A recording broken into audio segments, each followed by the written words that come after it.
نحمده ونصلي على رسوله الكريم اما بعد فاعوذ بالله من الشيطان الرجيم بسم الله الرحمن الرحيم رب اشرح لي صدري ويسر لي امري واحلل عقدة من لساني يفقهوا قولي.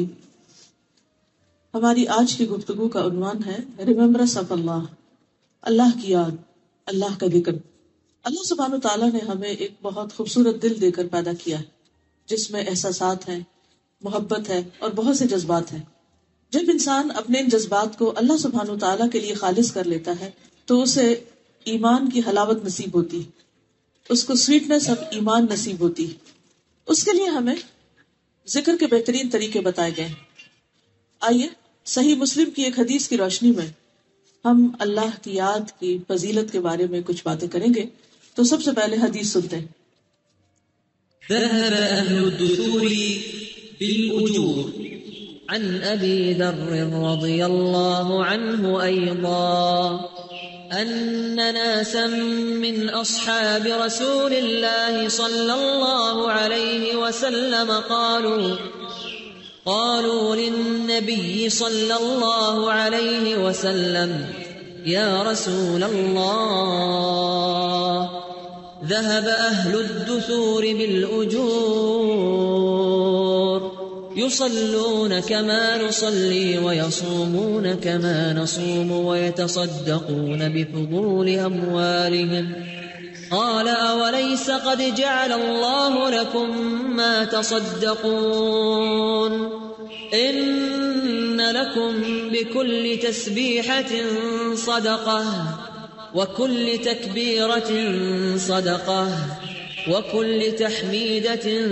صدقة وكل تهليلة صدقة وأمر بالمعروف صدقة ونهي عن منكر صدقة وفي بضع أحدكم صدقة. قالوا يا رسول الله أيأتي أحدنا شهوته ويكون له فيها أجر؟ قال أرأيتم لو وضعها في حرام أكان عليه وزر؟ فكذلك إذا وضعها في الحلال كان له أجر. ابو ذر رضی اللہ عنہ سے روایت ہے کہ رسول اللہ صلی اللہ علیہ وسلم کے ساتھیوں میں سے کچھ لوگوں نے نبی صلی اللہ علیہ وسلم سے عرض کیا، اے اللہ کے رسول، مالدار لوگ سارا ثواب لے گئے. وہ نماز پڑھتے ہیں جیسا کہ ہم نماز پڑھتے ہیں، وہ ہماری طرح روزہ رکھتے ہیں اور اپنے زائد اموال میں سے صدقہ کرتے ہیں. آپ نے فرمایا، کیا اللہ نے تمہارے لیے وہ چیز نہیں بنائی جس سے تمہیں بھی صدقے کا ثواب ہو؟ ہر تسبیح صدقہ ہے، ہر تکبیر صدقہ، ہر تعریفی کلمہ یعنی حمد و ثنا اللہ تعالیٰ کی الحمدللہ کہنا صدقہ ہے، اور لا الہ الا اللہ کہنا بھی صدقہ ہے، اور نیکی کا حکم کرنا صدقہ ہے، اور برائی سے منع کرنا صدقہ ہے. تمہارے ہر ایک کی شرمگاہ میں صدقہ ہے. صحابہ نے عرض کیا، اے اللہ کے رسول صلی اللہ علیہ وسلم، ہم میں سے کوئی اپنی شہوت پوری کرے تو اس میں بھی اس کے لیے ثواب ہے. فرمایا، کیا تم دیکھتے نہیں اگر وہ اسے حرام جگہ استعمال کرتا تو وہ اس کے لیے گناہ کا باعث ہوتا، اسی طرح اگر وہ اسے حلال جگہ استعمال کرے تو اس پر اس کو ثواب حاصل ہوگا. ایک اور روایت میں آتا ہے، ابو ہریرہ رضی اللہ عنہ کہتے ہیں کہ فقراء صحابہ نبی صلی اللہ علیہ وسلم کی خدمت میں حاضر ہوئے اور کہا کہ امیر لوگ بلند درجات اور ہمیشہ رہنے والی جنت حاصل کر گئے. جس طرح ہم نماز پڑھتے ہیں وہ بھی پڑھتے ہیں، جیسے ہم روزے رکھتے ہیں وہ بھی رکھتے ہیں، لیکن مال و دولت کی وجہ سے انہیں ہم پر فوقیت حاصل ہے کہ اس وجہ سے وہ حج کرتے ہیں، عمرہ کرتے ہیں، جہاد کرتے ہیں، صدقہ دیتے ہیں، اور ہم محتاجی کی وجہ سے ان کاموں کو نہیں کر پاتے. اس پر آپ نے فرمایا، کیا میں تمہیں ایک ایسا عمل نہ بتاؤں کہ اگر تم اس کی پابندی کرو گے تو جو لوگ تم سے آگے بڑھ چکے ہیں تم انہیں پالو گے، یعنی تم بھی اس ریس میں کامیاب ہو جاؤ گے اور تمہارے مرتبے تک پھر کوئی نہیں پہنچ سکتا، اور تم ان سب میں سے بہتر ہو جاؤ گے سوائے ان کے جو یہی عمل شروع کر دیں. اور وہ کیا ہے؟ ہر نماز کے بعد 33 بار سبحان اللہ، 33 بار الحمدللہ اور 33 بار اللہ اکبر کہنا. یعنی ان کلمات کی پابندی، ان تسبیحات کی پابندی نماز کے بعد انسان کے درجات کی بلندی کا ذریعہ بنتی ہے، اور بہت سے وہ اور عمل نیکی کے جو عام حالات میں انسان نہیں کر سکتا، وہ ان تسبیحات کی پابندی کے ذریعے ان کا اجر حاصل کر لیتا ہے. لیکن اکثر ایسے ہوتا ہے کہ بہت سے لوگ نماز کے بعد فوراً ہی اٹھ جاتے ہیں مصلی سے. دل گھبرانے لگتا ہے اس تسبیح سے. شیطان اس سمپل سے کام کو جس میں 1.5 منٹ سے بھی زیادہ نہیں لگتا، یعنی 33 ٹائم اگر آپ آرام سے بھی سبحان اللہ کہیں تو میکسیمم ٹائم جو آپ کو لگے گا 1 منٹ اور 30 سیکنڈ لگیں گے. لیکن وہ وقت ہمارے لیے شیطان اتنا مشکل بنا دیتا ہے کہ وہ لگتا ہے پہاڑ ہے. لیکن جو لوگ اس کو کرنا چاہیں اللہ تعالیٰ ان کے لیے آسانی بھی کر دیتا ہے، اور اگر اجر سامنے ہو تو پھر کچھ بھی مشکل نہیں. کتنے ہی لوگوں کی خواہش ہوتی ہے کہ ہم حج پہ جائیں، عمرے پہ جائیں، کوئی بڑے بڑے خیراتی ادارے بنائیں، کوئی کام کریں، لیکن وہ نہیں کر پاتے. اور جو کرتے بھی ہیں تو وہ جانتے ہیں کہ اس کے پیچھے کتنی بڑی ایفرٹ لگتی. لیکن بعض اوقات چھوٹی چھوٹی نیکیاں جن پر انسان پابندی اختیار کرتا ہے، استقامت اختیار کرتا ہے، ان کا اجر و ثواب کہیں زیادہ ہوتا ہے. کیونکہ اس میں ذکر تو اپنی جگہ ہے، ریممبرنس آف اللہ تو اپنی جگہ ہے، لیکن خصوصی طور پر اس کی جو پابندی ہے کہ مستقل مزاجی کے ساتھ اس کو کرنا، یہ اس کامیابی کی ہے. یہاں جن صحابہ نے آ کے نبی صلی اللہ علیہ وسلم سے عرض کیا، ان کا مقصد کوئی حسد نہیں تھا، کوئی شکایت لگانا نہیں تھا، کوئی کمپلینٹ یا کوئی فرسٹریشن کا اظہار نہیں تھا، بلکہ ان کو شوق تھا کہ اجر میں آگے بڑھ جائیں کسی طرح. کیونکہ تو اللہ کا حکم بھی ہے نا، فاستبقوا الخیرات، نیکیوں میں دوڑ لگاؤ، نیکیوں میں ایک دوسرے سے آگے بڑھو، اور جو آگے بڑھیں گے وہ آگے ہی جانے والے ہیں. والسابقون السابقون اولئک المقربون، کہ آگے جانے والے بس آگے جانے والے ہیں، اور یہی مقرب لوگ ہیں، یعنی ان لوگوں کو اللہ تعالیٰ کا قرب نصیب ہوگا. لیکن عموماً ہم دنیا کے معاملے میں تو مقابلے کرتے ہیں، لیکن آخرت کے معاملے میں ہم بہت سست رہتے ہیں. اچھا ابھی تو بہت وقت ہے، ابھی میرا یہ کام ہے وہ کام ہے، اور پھر ان نیکیوں کو بھول جاتے ہیں. تو اس لیے بہت ضروری ہے کہ ہمیں ان تمام چیزوں کا علم ہو جس میں انسان عمل کے بعد اللہ کا قرب حاصل کر سکتا ہے. ایک اور آیت میں آتا ہے سابقوا الی مغفرۃ من ربکم وجنۃ عرضها كعرض السماء والارض اعدت للذین آمنوا باللہ ورسلہ ذلک فضل اللہ یؤتیہ من یشاء واللہ ذو الفضل العظیم. اپنے رب کی بخشش اور اس جنت کی طرف ایک دوسرے سے آگے بڑھو، یعنی اللہ تعالیٰ تمہیں بخشش کی طرف بلاتا ہے، جنت کی دعوت دیتا ہے، یعنی دوسرے لفظوں میں نیک کام کرنے کی دعوت دیتا ہے کہ آؤ یہ اچھے اچھے کام کرو تو میں تمہیں معاف کر دوں گا، میں تمہارے درجے بلند کروں گا، تمہیں جنت الفردوس عطا کروں گا. فرمایا وہ جنت جس کی چوڑائی آسمان اور زمین کی چوڑائی کی طرح اتنا بڑا گھر ہے، وہ ان لوگوں کے لیے تیار کی گئی ہے جو اللہ اور اس کے رسولوں پر ایمان لائے. یہ اللہ کا فضل ہے، وہ اس کو دیتا ہے جسے وہ چاہتا ہے، یعنی ہر ایک کو یہ نصیب نہیں ہوتا، اور اللہ تعالیٰ بہت بڑے فضل والا ہے. اللہ سبحانہ و تعالیٰ بعض پیغمبروں کی صفت بیان کرتے ہوئے یوں ارشاد فرماتے ہیں وَزَكَرِيَّا إِذْ نَادَى رَبَّهُ رَبِّ لَا تَذَرْنِي فَرْدًا وَأَنْتَ خَيْرُ الْوَارِثِينَ فَاسْتَجَبْنَا لَهُ وَوَهَبْنَا لَهُ يَحْيَىٰ وَأَصْلَحْنَا لَهُ زَوْجَهُ إِنَّهُمْ كَانُوا يُسَارِعُونَ فِي الْخَيْرَاتِ وَيَدْعُونَنَا رَغَبًا وَرَهَبًا وَكَانُوا لَنَا خَاشِعِينَ. اور زکریا جب اس نے اپنے رب کو پکارا، اے میرے رب مجھے اکیلا نہ چھوڑ، اور تو سب وارثوں سے بہتر ہے، یعنی سب وارث چلے جائیں گے، ختم ہو جائیں گے، لیکن تیری مملکت اور تیری حکومت اس کو کوئی زوال نہیں، تو ہمیشہ باقی رہے گا. فرمایا تو ہم نے اس کی دعا قبول کر لی اور اسے یحییٰ عطا کیا اور اس کی بیوی کو اس کے لیے درست کر دیا. بے شک وہ نیکیوں میں جلدی کرتے تھے، یعنی ان کی خوبی کیا تھی کہ وہ نیکیوں میں بہت آگے بڑھتے تھے، دیر نہیں لگاتے تھے، انتظار نہیں کرتے تھے، اور ہمیں رغبت اور خوف کے ساتھ پکارتے تھے، یعنی ایک طرف اللہ سبحانہ تعالیٰ سے ڈرتے تھے اور دوسری طرف امید بھی رکھتے تھے، اور وہ ہمارے لیے عاجزی کرنے والے تھے، یعنی جہاں اللہ کا حکم سامنے آیا وہی جھک گئے، پھر اپنی مرضی نہیں. اب ہم بعض اوقات سوچتے ہیں کہ اچھا یہ تو انبیاء کرام تھے اور یہ نیکیوں میں آگے بڑھنے والے تھے اور یہ تو گزر چکے، آج کے دور میں کون ایسا کر سکتا ہے؟ نہیں، آج کے دور میں بھی ہو سکتا ہے، کیونکہ نبی صلی اللہ علیہ وسلم نے فرمایا میری امت کے ہر دور میں سابقون ہوں گے، ہر دور میں. تو آج کا دور خواہ کتنی ہی خرابیوں کا اور برائیوں اور فساد کا، لیکن آج بھی ایسے لوگ موجود ہیں کہ جو نیکی کے کاموں میں سستی نہیں کرتے، وہ دوڑ دوڑ کر بھاگ بھاگ کر آگے جاتے ہیں اور اپنے رب کو راضی کرتے ہیں. نماز کا معاملہ ہو یا قرآن پڑھنے کا معاملہ ہو یا دین کی باتیں سیکھنے کا معاملہ ہو یا کسی غریب کی مدد کا معاملہ ہو یا ذکر اذکار کا معاملہ ہو، وہ فوراً اللہ سبحانہ و تعالیٰ کی طرف بڑھتے ہیں. اور یہاں خاص طور پر نیکیوں میں آگے بڑھنے کے لیے صدقے کا حکم دیا گیا. صدقے سے عام طور پر ہم کیا سمجھتے ہیں؟ مال خرچ کرنا، کسی کو کھانا کھلانا یا کسی کو کپڑا دینا. لیکن صدقہ صرف کھانا کپڑا نہیں ہوتا، بلکہ اور نیکی کے کاموں کو بھی صدقہ کہا جاتا ہے. اب یہاں اس حدیث میں کیا فرمایا؟ ان بکل تسبیحۃ صدقہ، یعنی جب آپ کہیں گے سبحان اللہ تو یہ بھی صدقہ ہے، اور جب آپ اللہ اکبر کہیں گے تو صدقہ ہے، جب آپ الحمدللہ کہیں گے تو یہ بھی صدقہ، جب آپ لا الہ الا اللہ کہیں گے تو یہ بھی صدقہ ہے. وَأَمْرٌ بِالْمَعْرُوفِ وَنَهْيٌ عَنِ الْمُنْكَرِ صدقہ، نیکی کا حکم دینا اور برائی سے روکنا، یعنی کسی کو اچھی بات بتانا اور کوئی غلط کر رہا ہو تو اس کو روکنا کہ بھئی یہ نہ کرو، یہ تمہارے لیے نقصان دہ ہے، یہ بھی صدقہ ہے. تو نبی صلی اللہ علیہ وسلم نے فقراء مسلمانوں کو حکم دیا کہ جن اوقات میں مالدار لوگ مال کمانے میں اور مال خرچ کرنے میں لگے رہتے ہیں، ان اوقات میں تم اللہ کا ذکر کثرت سے کرو. کیونکہ آپ نے دیکھا ہوگا کہ بہت سے لوگ جو دنیا کمانے میں لگے ہوتے ہیں، خواہ وہ بعد میں صدقہ کریں، لیکن ان کو نہ ڈھنگ سے نماز پڑھنے کی ہمت ہوتی اور نہ ہی نماز کے بعد بیٹھ کے تفصیل سے ذکر کرنے کی، کیونکہ ان کو ہر وقت ہری ہوتی، جلدی ہوتی. تو یہاں پر نبی صلی اللہ علیہ وسلم نے ایسے لوگوں کو وہ کام سکھایا جو ان کے کرنے کا تھا یا وہ آسانی سے کر سکتے تھے.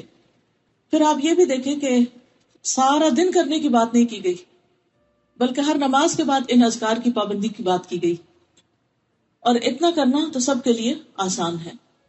پھر اسی طرح آپ دیکھیں کہ جہاں تک صدقہ کا تعلق ہے تو اس کے اور بھی بہت سے طریقے ہیں جو اس حدیث میں بھی بیان ہوئے اور دیگر احادیث سے بھی ہمیں پتہ چلتے ہیں. ابو ذر کہتے ہیں نبی صلی اللہ علیہ وسلم نے فرمایا تم میں سے ہر ایک کے اس پر صبح کے وقت صدقہ لازم ہے. یعنی جب صبح اٹھتے ہیں تو ہم سب کے اوپر صدقہ لازم ہو چکا ہوتا ہے اور ہم سب کو کرنا چاہیے. میں نے کہا اللہ کے رسول صلی اللہ علیہ وسلم میں کیسے صدقہ کروں جبکہ میرے پاس تو کوئی مال ہی نہیں ہے؟ آپ نے فرمایا سبحان اللہ، الحمدللہ، لا الہ الا اللہ، استغفر اللہ کہنا صدقے کے دروازے. امر بالمعروف نہی عن المنکر بھی صدقہ. لوگوں کے راستے سے کانٹا، ہڈی، پتھر یہ سب ہٹا دو، یہ بھی صدقہ. نابینا کو راستہ دکھا دو، گونگے بہرے کو بات سمجھا دو، کسی ضرورت مند کو اس جگہ کی رہنمائی کر دو جہاں سے اس کی ضرورت پوری ہو جائے، اور تمہیں اس کا علم ہو تو تم اس کو بتا دو کہ کپڑا فلاں جگہ ملتا ہے، کھانا فلاں جگہ ملتا ہے، گھر فلاں جگہ سے رنٹ کر سکتے ہو. تو صرف رہنمائی کرنا، لوگوں کو بتاتے رہنا، ان کو فیسیلیٹیٹ کرنا، یہ بھی صدقہ. اپنی پنڈلیوں سے دوڑ کر کسی مظلوم اور فریاد رس کی مدد کرو. اپنے ہاتھوں کی طاقت سے کسی کمزور کو بلند کر دو، یعنی نیچے کو کھڑا اس کو اونچا کر دو. جیسے بچے ہوتے ہیں بعض اوقات ان کو کوئی چیز دکھانی ہوتی ہے. یہ سب تمہاری طرف سے اپنی ذات پہ صدقے کے دروازے، کیونکہ انسان اللہ سبحانہ تعالیٰ کے دیے ہوئے جتنے بھی اس کے پاس وسائل ہیں ان کو جب اللہ کی اطاعت میں، اللہ کی فرما برداری میں، بندوں کی مدد میں استعمال کرتا ہے تو یہ سب وہ اپنی جان کے لیے کرتا ہے، اس کا فائدہ خود اس کو ہوتا ہے. نبی صلی اللہ علیہ وسلم نے فرمایا ہر مسلمان پہ صدقہ واجب ہے. لوگوں نے عرض کیا اللہ کے نبی صلی اللہ علیہ وسلم جس کے پاس مال نہ ہو وہ کیا کرے؟ فرمایا اپنے ہاتھ سے کام کرے، یعنی کچھ کام کرے، خود بھی نفع اٹھائے، خیرات بھی کرے. لوگوں نے کہا اگر یہ بھی نہ ہو سکے، یعنی کوئی بیمار ہے، معذور ہے، نہیں کر سکتا، آپ نے فرمایا حاجت مند مظلوم کی مدد کرے.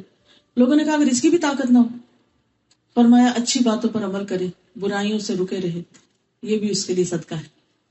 اسی طرح ایک اور روایت میں آتا ہے ابو ذر کہتے ہیں میں نے کہا اے اللہ کے رسول صلی اللہ علیہ وسلم کون سی چیز بندے کو آگ سے نجات دلاتی ہے؟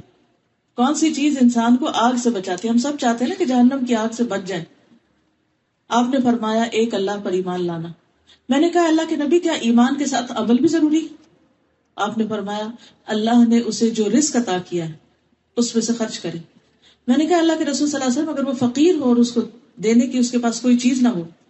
فرمایا پھر وہ نیکی کا حکم دے دے، یعنی مال نہیں دے سکتا تو اچھی بات دے دے اور برائی سے روکے. میں نے کہا اگر وہ اس سے بھی عاجز ہو، یعنی اس کو کوئی جھجک ہے، اس کو علم ہی نہیں، وہ اس کی کوئی سنتا ہی نہیں، اگر وہ اس کی کوئی طاقت نہ رکھتا ہو، فرمایا کسی بے ہنر کو کوئی ہنر سکھا دے، کوئی اسکل سکھا دے، کسی کو آٹا گوندنا سکھا دے، روٹی بنانا سکھا دے، ہانڈی بنانی سکھا دے. چھوٹی چھوٹی چیزیں جو ہر بندے کی ضرورت ہے، کپڑے دھونے سکھا دے، استری کرنا سکھا دے، گھر صفائی کرنا سکھا دے. اسی طرح باقی چیزوں میں کوئی کمپیوٹر پہ کام کرنا سکھا دے، کوئی مشینیں لگانا چلانا سکھا دے. یہ ساری چیزیں جو بندوں کی ضرورت کے مطابق ہے، یہ ہر وقت اس کے اوپر نظر رکھنا اور ایک ہیلپنگ ہینڈ بننا کہ اس چیز پر نظر رکھنا کہ میں دوسرے کو کہاں سے کس طرح فائدہ پہنچا سکتا ہوں، تو یہ اس کے لیے صدقہ ہے۔ میں نے کہا اگر وہ خود بھی بے ہنر ہو، یعنی کچھ لوگ ایسے ہوتے ہیں ان کو کچھ نہیں آتا ہوتا، فرمایا پھر کسی مظلوم کی مدد کرے۔ میں نے کہا اگر وہ خود ضعیف ہو اور اس میں طاقت نہ ہو، فرمایا تم تو اپنے بھائی میں کوئی خیر و بھلائی چھوڑنا ہی نہیں چاہتے کہ کچھ بھی نہیں، بالکل ہی نکما ہے۔ فرمایا تو ایسے شخص کو چاہیے کہ کسی کو تکلیف نہ دے، اور کچھ نہیں کر سکتا تو اپنے شر سے دوسروں کو بچائے۔ میں نے کہا اللہ کے نبی صلی اللہ علیہ وسلم جب کوئی شخص یہ عمل کرے گا تو کیا وہ جنت میں جائے گا؟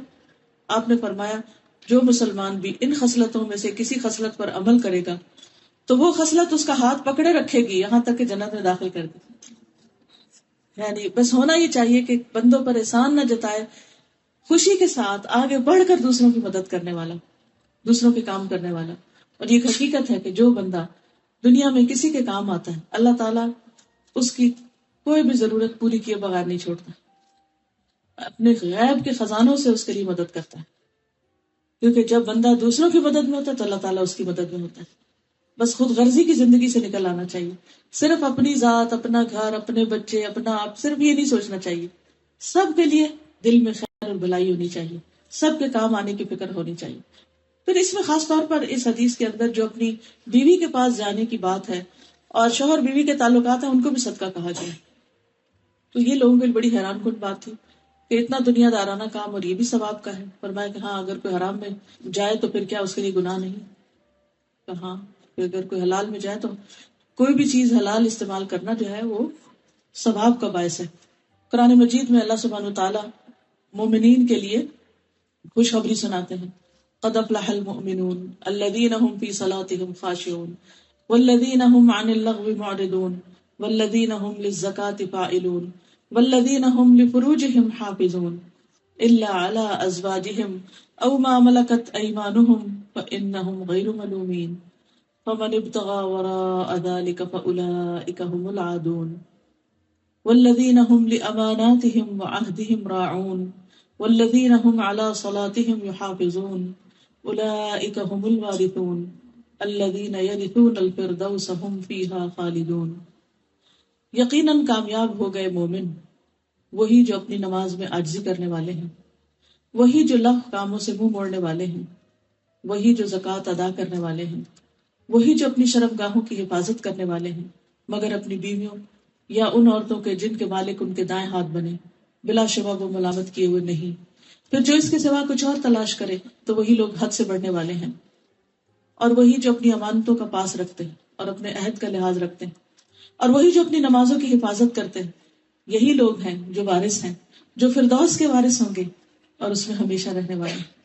تو اس میں آپ دیکھیے کہ ایک طرف نماز کا ذکر ہے کہ اس کے اندر خشوع، دوسری طرف لغو اور فضول باتوں اور فضول کاموں، بیکار چیزوں سے بچنے کی بات کی گئی، پھر پاکیزگی اختیار کرنے کی، زکوٰۃ دینے کی، پھر اپنی شرمگاہوں کی حفاظت، یعنی اگر کوئی جنت میں جانا چاہتا ہے تو اسے حلال طریقے سے اپنی خواہشات پوری کرنی ہوگی اور حرام سے بچنا ہوگا، اور پھر امانت اور عہد کا پاس رکھنا، نمازوں کی حفاظت کرنا، تو یہی لوگ جنت کے وارث ہیں۔ اور صرف عام جنت نہیں، جنت الفردوس میں جانے والے ہیں، اعلیٰ درجے کے کامیاب لوگ ہیں جن کی یہ ٹریٹس ہے۔ تو ان آیات سے بھی پتہ چلتا ہے کہ شوہر بیوی کا جو حلال تعلق ہے وہ انسان کی کامیابی کا ذریعہ ہے، کیونکہ کسی بھی طرح حرام کی طرف جانا انسان کے لیے سراسر نقصان دہ ہے۔ پھر عمل بالمعروف اور نہی عن المنکر، نبی صلی اللہ علیہ وسلم کی جو خوبی بیان کی گئی قرآن مجید میں وہ کیا ہے؟ یأمرہم بالمعروف وینہاہم عن المنکر، تو وہ نیکی کا حکم دیتے ہیں اور برائی سے روکتے ہیں۔ امت محمدیہ کے فرائض میں سے ہے کیا؟ یأمرون بالمعروف وینہون عن المنکر، کہ وہ نیکی کی دعوت دیتے ہیں اور برائی سے روکتے ہیں۔ اہل ایمان کی صفت ہے مردوں اور عورتوں دونوں کی، والمؤمنون والمؤمنات بعضهم اولیاء بعض یأمرون بالمعروف وینہون عن المنکر، مومن مرد اور مومن عورتیں ان کے بعض کے دوست ہیں، نیکی کا حکم دیتے ہیں اور برائی سے منع کرتے ہیں۔ تو بہرحال یہ اسلام کا ایک بہت ہی اہم حصہ ہے کہ ایک تو انسان اپنی ذاتی زندگی میں اپنی عبادت اور اپنے نیکی کے کاموں کا فکر کرے، لیکن دوسری طرف دوسرے کو بھی بتائے، اچھی باتیں شیئر کرے، اور اگر کہیں بھی کوئی خرابی دیکھے تو آنکھ بند کر کے نہ گزر جائے بلکہ اس کی اصلاح کرے، دوسرے کو بتائے کہ دیکھو یہ غلط بات ہے، یہ نہیں کرو۔ نبی صلی اللہ علیہ وسلم نے فرمایا اسلام کے 8 حصے ہیں، اسلام ایک حصہ، نماز ایک حصہ، زکوٰۃ ایک حصہ، روزہ ایک حصہ، حج بیت اللہ ایک حصہ، امر بالمعروف ایک حصہ، نہی عن المنکر ایک حصہ، جہاد فی سبیل اللہ ایک حصہ. وہ شخص ناکام اور نامراد ہوا جس کے لیے کوئی بھی حصہ نہ ہو، یعنی جس نے کچھ بھی نہ کیا، تو پھر وہ کامیاب کیسے ہو سکتا ہے؟ اور ویسے بھی آپ دیکھیں کہ منکر سے روکنا جو ہے یہ ایمان کا حصہ ہے، ایمان میں سے ہے. اگر کوئی شخص ہاتھ سے روک سکتا ہو کسی کو، مطلب کوئی کسی پہ ظلم ڈال رہا ہے تو اس کو پکڑے، اسے روکے. اگر وہ اس کو نہیں روک سکتا تو کیا کرے؟ زبان سے روکے. زبان سے نہیں روک سکتا تو اسے برا جانے، دوسرے کسی کو بتایا کہ وہ ظلم کو روکے.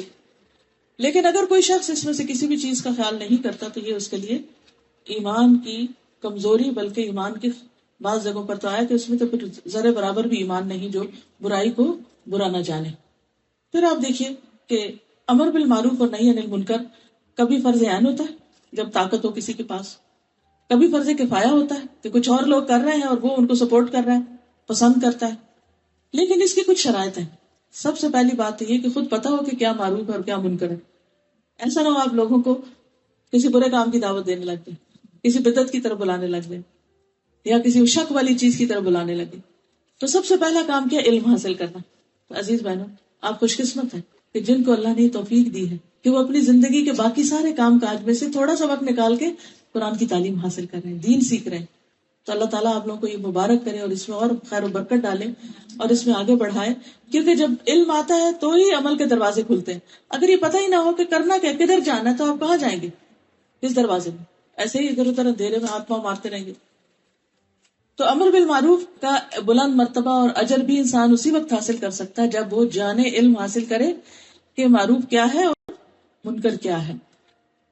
پھر اسی طرح آپ دیکھیں کہ جس چیز کا حکم دیا جا رہا ہے اس کے بارے میں یقینی علم حاصل کر کے اس کو میک شور کرے کہ ہاں یہ بالکل ٹھیک بات بتا رہا ہوں. بعض اوقات آپ کے ذہن میں کچھ باتیں ہوتی ہیں، یادداشت میں ہوتی ہیں، کبھی انسان کو کچھ یاد ہوتا ہے، کبھی نہیں یاد ہوتا، تو وہ آدھی کچھ بات کو آدھی کچھ ادھر سے ادھر ملا لی، تو یہ بھی طریقہ ٹھیک نہیں. اس کے لیے بہتر کیا ہے کہ انسان لکھی ہوئی چیز اپنے پاس رکھے، دوسرے کو خود پڑھ کے سنا دے یا پڑھنے کے لیے دے دے، اس کو کسی بھی طرح بتا دے، تو اس سے بھی یہ فریضہ ادا ہو جائے گا. عبداللہ ابن عمرو ابن العاص کہتے ہیں کہ مجھ سے رسول اللہ صلی اللہ علیہ وسلم نے فرمایا، عبداللہ کیا یہ خبر صحیح ہے کہ تم دن میں روزہ رکھتے ہو، ساری رات نماز پڑھتے ہو؟ میں نے عرض کیا صحیح ہے یا رسول اللہ. آپ نے فرمایا ایسا نہ کرو، روزہ بھی رکھو اور روزے کے بغیر بھی رہو، نماز بھی پڑھو اور سویا بھی کرو، کیونکہ تمہارے جسم کا بھی تم پر حق ہے، آنکھوں کا بھی حق ہے، بیوی کا بھی حق ہے، اور تم سے ملاقات کرنے والوں کا بھی تم پر حق ہے. تو اس لیے اپنے آپ کو صرف ایک ہی نیکی میں نہ تھکاتے رہو، بلکہ آرام کرو تاکہ دوسرے کام بھی کر سکو. تو یہ بھی ایک امر بالمعروف اور نہیں، یعنی کہ نہی عن المنکر کا ایک طریقہ ہے، کیونکہ نہی عن المنکر اس میں کیا ہے کہ دوسروں کے حقوق نہ دینا. تو امر بالمعروف کیا ہے کہ اس حد تک نیکی کرنا کہ جس سے باقی نیکیاں ختم نہ ہو جائیں، اعتدال کی راہ اختیار کرنا. پھر اسی طرح برائی سے روکنے کی بھی کچھ شرائط ہیں. سب سے پہلی بات یہ کہ آپ کو شرعی دلیل سے معلوم ہو کہ برائی ہے. یہ نہ کہ نہیں ہمارے ماں باپ اس کو بہت برا سمجھتے ہیں یا میرا دل کہتا ہے کہ یہ تو برائی ہے. نہیں، آپ کا دل یا ماں باپ کا کہنا جو ہے نا وہ کام نہیں آئے گا جب تک کہ قرآن اور سنت کی دلیل نہ ہو اس کو برا کہنے پہ. کیونکہ بعض اوقات ہم بلا وجہ دوسروں پہ تنقید شروع کر دیتے ہیں بغیر علم کے. ہم کسی کو کوئی کام کرتے ہوئے دیکھتے ہیں تو ہم کہتے ہیں وہ یہ تو بڑا غلط کر رہا ہے، حالانکہ وہ صحیح ہوتا ہے اور آپ غلط ہوتے ہیں. لا علمی کی وجہ سے آپ اس کو صحیح کو غلط قرار دے رہے ہوتے ہیں. تو اس لیے جب بھی آپ کسی کو برائی سے روکنا چاہیں تو ضروری ہے کہ آپ پہلے خود معلوم کر لیں کہ واقعی یہ منکر. لیکن اس کے لیے اس کا جو سورس ہے وہ آپ کا ذوق اور شوق اور عادت اور خیال اور عقل ہی نہ ہو. کیونکہ آپ کی سوچ سے یہ گناہ ہو سکتا ہے، وہ چیز گناہ نہیں بنتی جب تک کہ اللہ تعالیٰ اس کو یا اس کے رسول صلی اللہ علیہ وسلم اس کو گناہ نہ بتائیں. ابن مسعود نے ابی ابن کعب سے قرآن کی آیت کے بارے میں پوچھا جبکہ اللہ کے نبی صلی اللہ علیہ وسلم جمعہ کا خطبہ دے رہے تھے. تو ابی ابن کعب نے جواب نہیں دیا. جب نماز مکمل ہو گئی تو ابی ابن کعب نے ابن مسعود سے کہا کہ تمہارا جمعہ نہیں ہوا.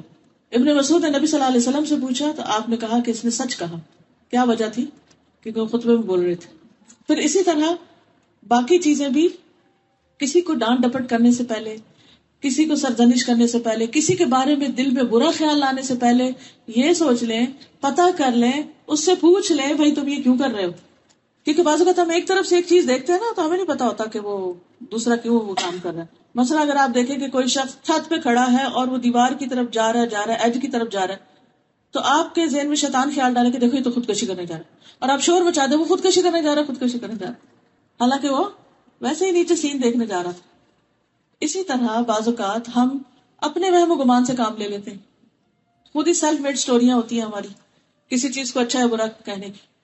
تو اس سے پہلے کہ ہم کسی کو کچھ کہیں پہلے پوچھو بھی کیوں کر رہے ہو.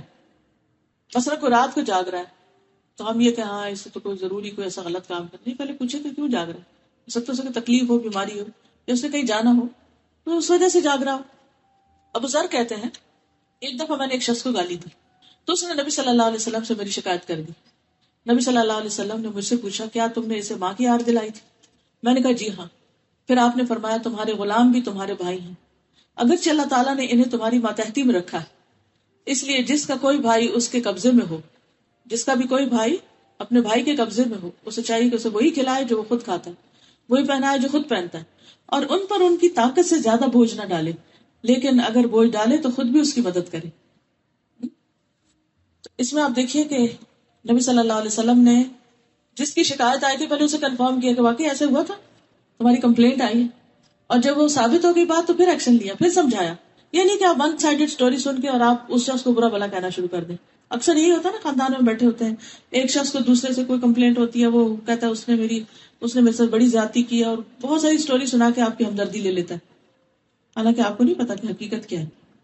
تو اگر آپ نے واقعی کوئی ایکشن لینا تو اس سے پہلے آپ کو دوسری طرف کے بھی حالات معلوم کرنے ہوں گے. ادروائز جو سامنے والا ہے اسی کو سمجھانے پر اکتفا کر لینا چاہیے. پھر اسی طرح جب برائی سے منع کرنا ہو تو حالات کا بھی جائزہ لیں. یہ نہ ہو کہ وہ برائی پہلے سے بھی بڑی ہو جائے، کیونکہ جب آپ کوئی گندگی اٹھانے لگتے ہیں تو اس طرح اٹھاتے ہیں کہ وہ پھیلے نہ، ادھر ادھر نہ گرتی جائے. تو اس میں 4 چیزیں ہیں. نمبر 1 وہ برائی مکمل طور پہ مٹ جائے. نمبر 2 پہلے سے کم ہو جائے. لیکن اگر اس کے نتیجے میں ایک برابر کی اور برائی پیدا ہو جائے یا اس سے بڑی برائی پیدا ہو جائے تو ان 4 صورتوں میں سے اگر صرف پہلی 2 صورتیں ہوں تو برائی سے روکنا چاہیے. اگر آخری 2 ہوں تو پھر چپ کر جائیں. آخری 2 کون سی؟ جو برائی ہو رہی ہے آپ روک رہے ہیں اس سے، اور اس سے بڑی برائی پیدا ہوگی یا پھر اس جیسی برائی پیدا ہو تو چپ کر جانا چاہیے. کیونکہ برائی کو ہٹانے کا مقصد کیا ہے کہ وہ صفائی ہو جائے. تو جس چیز کو صاف کرنے سے اور بڑا داغ بن جائے پھر اس کو پھر کرنے دیں. کئی لوگ ایسے ہوتے ہیں نا، کارپیٹ میں تھوڑا سا تیل گر گیا، کبھی چیٹا پڑ گیا، سالن گر گیا تھوڑا، ایک طریقہ یہ ہوتا ہے کہ جہاں ہے بس ادھر سے ہی جذب کر کے اٹھا لیں. اچھا کچھ لوگ کیا کرتے ہیں، لیتے ہیں کپڑا اور وہ ملنا شروع کر دیتے ہیں اس کے اوپر، وہ داغ اتنا سا جو تھا وہ اتنا بڑا ہو جاتا ہے. تو یہ طریقہ غلط ہے. اگر چھوٹا سے کسی میں خامی تھی آپ جا کے اس کے کان میں بات کر دیتے کہ دیکھو اس طرح نہیں، اس طرح یہ کر لو، الگ سمجھا دیتے. آپ نے پبلکلی سب کے بیچ میں کھڑے ہو کے ڈانٹ ڈپار شروع کر دی، اس کا نتیجہ کیا ہوگا؟ ایک تو اپنی عزت گنوائی، لوگ اگر ڈر کے آپ سے چپ بھی کر جائیں تو وہ آپ کی عزت نہیں کرتے. دوسرا یہ ہے کہ کوئی آپ کی بات ماننے کو تیار نہیں ہوگا، کیونکہ جو کسی کی عزت ہی نہیں کرتا اس کی بات کیسے مانے گا؟ تو آپ نے تو ایک نصیحت کرتے کرتے 4 اور کام خراب کر کے رکھ دیے. تو ایسے طریقوں سے بھی پرہیز کرنا چاہیے. پھر یہ کہ جس کی بات ہو اسی تک جائے، یہ نہیں کہ مسئلہ کسی کا لے کے کسی اور کے سامنے بیٹھے ہوئے. پھر یہ کہ اکیلے بھی آپ کر سکتے ہیں یہ کام اور مل کے بھی کر سکتے ہیں. قرآن مجید میں آتا ہے وَلْتَكُمْ مِنْكُمْ أُمَّةٌ يَدْعُونَ إِلَى الْخَيْرِ وَيَأْمُرُونَ بِالْمَعْرُوفِ وَيَنْهَوْنَ عَنِ الْمُنكَرِ، کہ تم میں سے ایک جماعت ہونی چاہیے جو نیکی کی طرف دعوت دے، خیر کی دعوت دے، نیکیوں کا حکم دے اور برائیوں سے روکے. کیونکہ اکیلا آدمی گھبرا جاتا ہے، اکیلے کی بات وقت کوئی نہیں سنتا. ایک بندہ بات کرتا ہے تو دوسرا اس کو چپ کرا دیتا ہے، لیکن 2-3 ہوتے ہیں تو ایک چپ کرتا ہے تو دوسرا بول پڑتا ہے، دوسرے کو کراتے تو تیسرا بول پڑتا ہے. اس طرح وہ پلہ بھاری رہتا ہے. بعض اوقات اگر کوئی شخص برائی سے نہیں روکتا تو اس کا نقصان کیا ہوتا ہے کہ سب کی ہلاکت آتی ہے. اس کی مثال ایسی دی گئی ہے کہ جیسے کچھ لوگ اگر کشتی میں سوار ہوں، کچھ نیچے کے حصے میں کچھ اوپر، اور پانی اوپر ہو، جب نیچے والے اوپر سے پانی لینے جائیں تو وہ مائنڈ کریں، تو جو نیچے ہو وہ نیچے سمندر کے کنارے پر کشتی کے تختے پر سوراخ شروع کر دے کہ سمندر سے پانی لے لیتے. اب کیا ہوگا؟ تو ساری کشتی ڈوب جائے گی، اور اس میں صرف نیچے والے نہیں اوپر والے بھی ڈوبیں گے. اس لیے بہت ضروری ہے کہ ہم برائیوں کو روکتے رہیں. وہ بعض اوقات ہوتا ہے نا، کسی کپڑے میں ایک چھوٹا سا ہول ہوتا ہے، تو اگر آپ اس کو وہیں سی دیں تو کیا ہوتا ہے، کپڑا سارا بچ جاتا ہے. اگر اس کو نہ سیے تو بعض اوقات بچے ہاتھ ڈال کے کہیں دیتے ہیں، کسی اور چیز سے اٹک جاتا ہے، وہ کپڑا دور تک پڑ جاتا ہے، پھر وہ پہننے کے قابل ہی نہیں رہتا. پھر اسی طرح یہ ہے کہ بعض اوقات برائی تو نظر آ رہی ہے اور روکنا بھی ہے، لیکن فوراً نہیں، تھوڑا انتظار کر کے. ایک دیہاتی آیا، وہ مسجد میں پیشاب کرنے لگا، تو نبی صلی اللہ علیہ وسلم نے کیا کیا، صحابہ اس کے پیچھے دوڑے تو آپ نے ان کو روک دیا کہ نہیں رکو. جب وہ کر چکا تھا آپ نے اس کو بلایا, پھر فرمایا کہ دیکھو مسجد ہے نا اللہ کی عبادت کے لیے ہوتی ہے, پیشاب کرنے کے لیے نہیں. تو پانی منگوایا اور اس کے سامنے اس کو بہا کے دھو دیا. اس کو سمجھ آ گئی بات. لیکن جس وقت وہ پیشاب کر رہا تھا اس وقت نہیں روکا, کیونکہ وہ کنٹرول تو نہیں کر سکتا تھا. وہ جو ہو رہا تھا وہ تو ہونا ہی تھا, وہ رک تو نہیں سکتا تھا, بلکہ اور خرابی پھیلتی. تو اسی طرح بعض اوقات ایک شخص اپنے پورے دھند میں جذبے میں غلط راستے پہ بھاگ رہا ہے, آپ اسے کہ جگہ جگہ نکل آؤ اور ادھر نیکی کے راستے پہ بھاگنے لگو, ایسا نہیں ہو سکتا. اس کے لیے اس کو وقت دیں, انتظار کریں, صبر سے کام لیں, اور ایک دن وہ انشاءاللہ ریورس گیئر لگا کے پیچھے آ کے پھر دوسرے صحیح راستے کو لے لے گا اور تیزی سے دوڑے گا. پھر اسی طرح اگر آپ کو کسی کے شر سے ڈر ہے کہ آپ نے اسے کچھ کہہ دیا تو وہ تو آپ کی جان کا دشمن بن جائے گا. بعض لوگ خاندانوں میں ایسے ہوتے ہیں نا کہ ہوتے ظالم ہیں, اور اگر آپ ان کو روکیں تو آپ کے بس کی بات نہیں, کیونکہ آپ کنٹرول نہیں کر سکتے ان کو. وہ پلٹ کے آپ پہ ایسا وار کریں گے کہ جس سے آپ کی جان خطرے میں پڑ جائے. تو اس سے بھی انسان کو احتیاط برتنی چاہیے. پھر اسی طرح یہ ہے کہ سمجھانے کے بعد خاموشی اختیار کرنی چاہیے. اچھا کچھ لوگ کیا کرتے ہیں, ایک دفعہ سمجھاتے ہیں, نہیں باز آئے, پھر پیچھے پڑ جاتے ہیں, پھر پیچھے. ٹھیک ہے سمجھائیں ضرور اچھے طریقے سے, ایک کے بجائے دوسرا طریقہ اختیار کریں, لیکن یہ نہیں کہ پھر آپ سر پہ سوار کر لیں اس کو. کچھ روز پہلے خاتون میرے پاس آئی تو کہنے لگی کہ میرے شوہر بہت اچھے ہیں, یہ بھی دیتے ہیں مجھے, یہ بھی کرتے ہیں, یہ بھی کرتے ہیں, ہر چیز کرتے ہیں, اور بچوں کو بھی مجھے بھی قرآن پڑھنے سے نہیں روکتے, ساری سہولتیں ہر چیزیں, لیکن وہ خود قرآن نہیں پڑھتے اور مجھے بڑی تکلیف ہوتی ہے. اور وہ وہاں رونا بھی شروع ہو گئی, اور پھر بار بار یہ کہ وہ قرآن نہیں پڑھتے, وہ قرآن نہیں پڑھتے.